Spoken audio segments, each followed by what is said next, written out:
definitely would like to see how I could focus on my upper chest more, see if there's something I can steal from you. A Mr. Olympia style workout. You used to have a chest so big you could rest your chin on it. So When I used to sleep on the planes, my chest would hit my chin.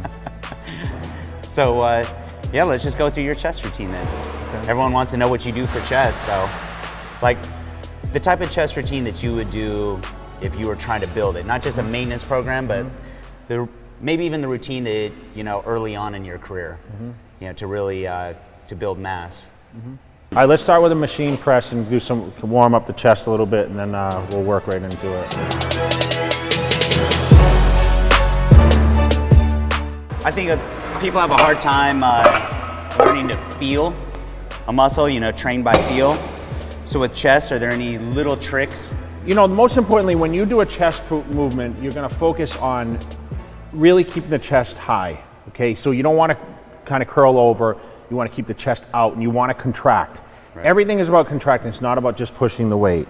So most importantly, you wanna feel that peak contraction, especially at the top, where you're not really locking out the elbows, but you're getting a really good squeeze on the chest.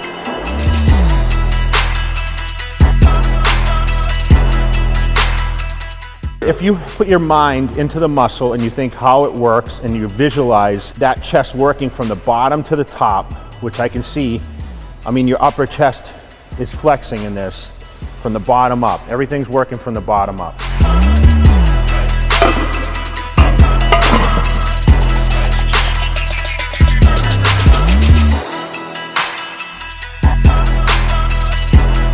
There has to be a plan of attack every time you go to the gym.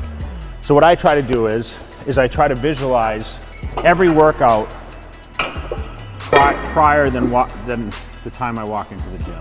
So like we started here, and I'm not used to training at this gym every day, but I can tell you what I'm gonna do for second and third exercise right now before, you know, as soon as you say chest, it's like an automatic switch. I know what I'm gonna do. Right.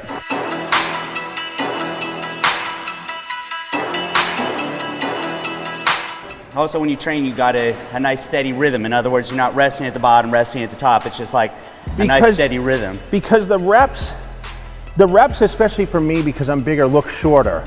So really what I'm trying to do is when I get into it, the chest starts off in a contracted position, and the movement's only where I can actually feel my chest pumping.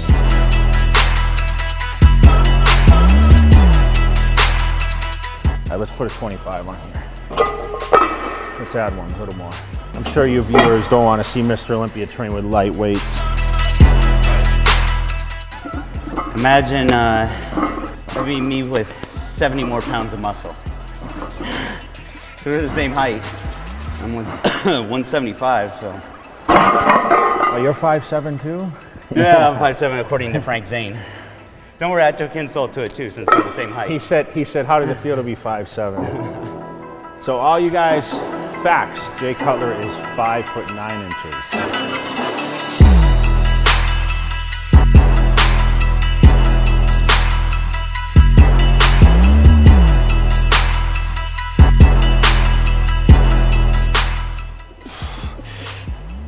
Come on, two more. One more. Good.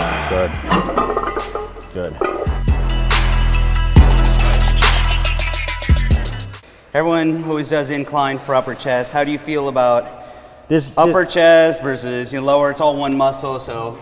There's no way to really isolate, I believe. I think it's a farce to think that, well, I'm gonna do incline, so it's only gonna work my upper chest. Right, it's one muscle group. I think it's gonna help, but remember, angles is how you build muscle. That's why we choose different movements. So I always believe that people lack upper chest and they think, okay, well, I'm gonna do more incline movements, is gonna help that. I don't think that either someone's genetically gifted with it or they're not.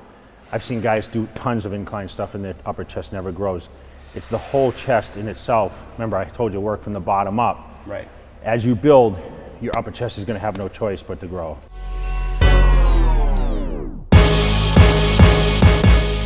Everyone's body chemistry is gonna be different. So just contraction and all this should contract every rep. See that? squeeze, good.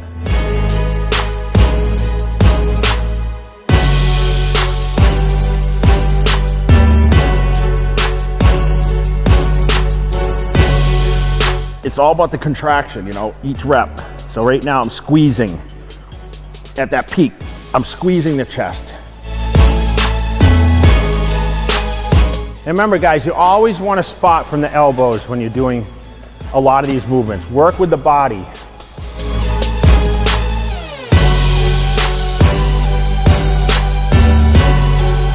Never slam your weights either.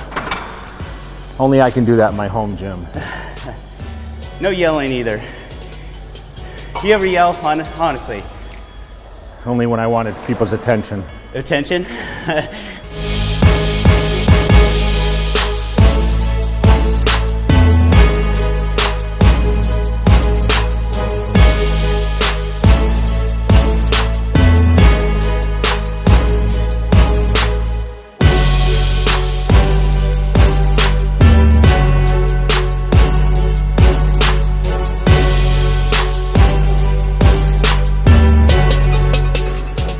So throughout your career, you've built up to, you know, on a big muscle group, say chest, built up to 20 total sets. So what are you doing? Like you were doing maybe 5 exercises, 4 sets apiece, or?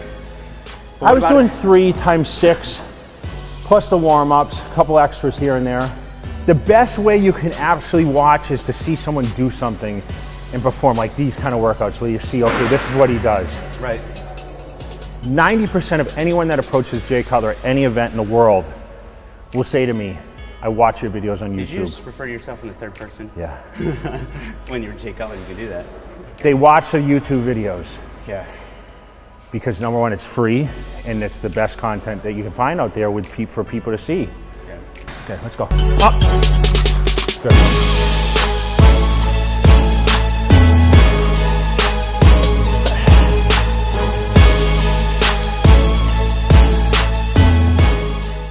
What do you work up to on a flat bench?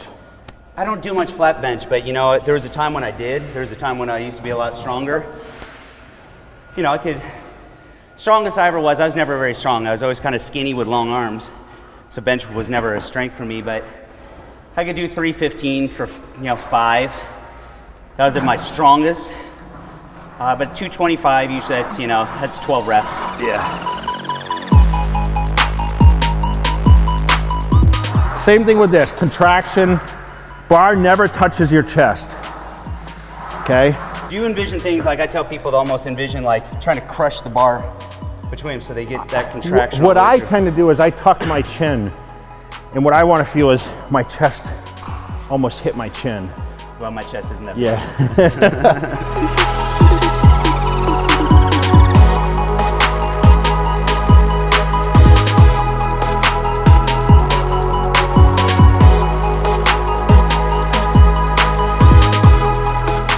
To me, bro science is something you heard in the gym that's not really founded on anything other than some guy told you and you just take it to be fact. To me, that would be what bro science is. Yes. So for you, through the years, what was that balance between, research, like, the real science, academic science, versus application, going into the gym and finding what worked for you? I never went for textbook anything. Yeah. So if someone read a book and I read about biomechanics and how the muscle functions, I didn't give a shit about that. Right. I learned from reading books of Arnold and Bob Paris and Frank Zane and, Chris Dickerson and these guys that put out content. I can appreciate, look, it's nice to have, the foundation of science, but I think people get way too hung up on that right now. They want to read the science, and I think a lot of people are hoping that they're going to find some sort of shortcut, some sort of scientific shortcut. Like, can you see all these videos, shortcut to this, and there are no shortcuts.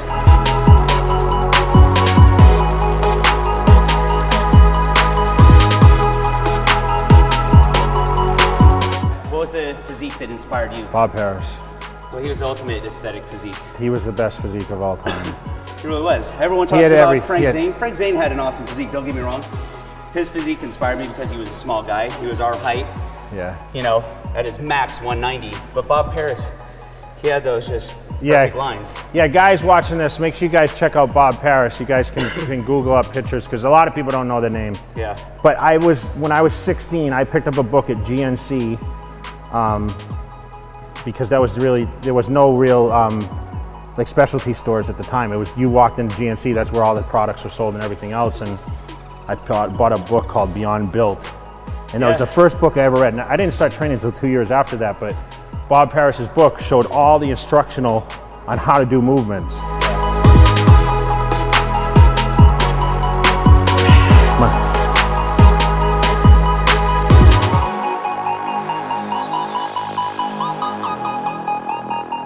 All right, so what we're gonna create with this now. What do you got there? I hate to call this a cable crossover. It's on 55. Because it's not a cable crossover. It's just a cable fly. So instead of crossing over, you're just squeezing. we're gonna step in, but with this, instead of coming down, you see too many people, they do this movement and they do this. Right. And it's like we talked about. The chest is gonna curl over, okay? And you're gonna hit more shoulders and arms, everything else. So what I'm gonna try to do is I'm gonna step out and I'm gonna create I'm gonna push and I'm gonna come out and really just contract the chest, okay? So in and out here, okay? You're really gonna feel this from the bottom of the pecs, but it's really gonna... It's the same thing as any of the others. You're not going too far with that deep stretch. No, tension, tension.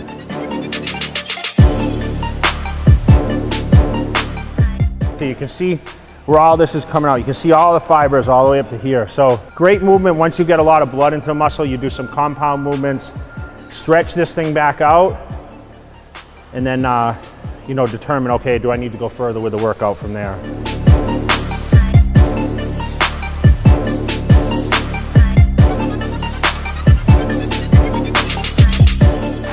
So you notice I squeeze like that. So every rep. It's almost like the weight's just there to assist with the squeeze. You can get the squeeze even without the weight. Oh, I can understand why people like to call this a finisher movement, because as you can notice, what James is trying to do here, he's really tensing and holding that top position. Like he's like got a count of 2, whereas I'll hold it for maybe 1 second. He's got a little more hold to it, but he's really, really getting that contraction, bringing those fibers out. So you really do. You bring your chin down. Yeah, you see that? Yeah. And Only because you're trying to make sure it's contracting. But I feel that. See, I'll tuck my chin. So you're trying to like. So I can really feel that upper chest hit my chin. It's not for the contraction. It's so you can feel it. Yep. It'd be like putting your hand there just to make sure it's contracting. So you notice that? Yeah.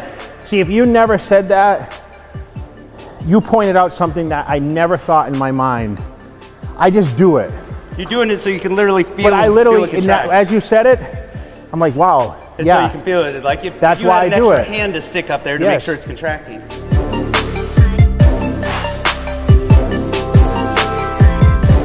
Good, please. Good.